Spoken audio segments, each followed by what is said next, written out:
আজ আমরা জানব সেই 15 জন ভয়ঙ্কর খেলোয়াড় যারা একাই ম্যাচের ভাগ্য বদলে দিতে পারে। চলুন শুরু করি 15 নম্বর থেকে।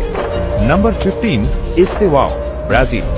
সবাই হয়তো এখনো পুরোপুরি চেনে না, কিন্তু এস্তেওয়াও হলো সেই নাম যাকে বলা হচ্ছে নেক্সট ব্রাজিলিয়ান ম্যাজিক। ড্রিবলিং, সাহস আর গতি, সবচেয়ে বড় ব্যাপার ভয় নেই। 2026 বিশ্বকাপে সে হতে পারে ব্রাজিলের অপ্রত্যাশিত চমক। Number 14, Cole Palmer, England. চাপের মধ্যে যে খেলোয়াড় ঠান্ডা মাথায় থাকে সেই খেলোয়াড়ই সবচেয়ে বিপজ্জনক।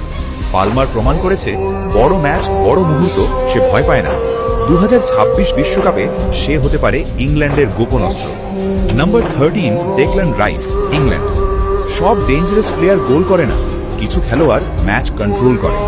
রাইস হলো সেই ধরনের খেলোয়াড় যে প্রতিপক্ষের ছন্দ নষ্ট করে দেয়। মিডফিল্ডে রাইস মানেই প্রতিপক্ষের জন্য অস্বস্তি। Number 12, Jeremy ডোকু, Belgium. 1-on-1 ডোকু থাকলে ডিফেন্ডাররা দুঃস্বপ্ন দেখে। গতি, ড্রিবল আর হঠাৎ অ্যাটাক, এক মুহূর্তেই ম্যাচ ঘুরিয়ে দিতে পারে। 2026 বিশ্বকাপে সুপার সাব হিসেবেও সে মারাত্মক হতে পারে। Number 11, Luis Diaz, Colombia. Luis Diaz মানেই এনার্জি,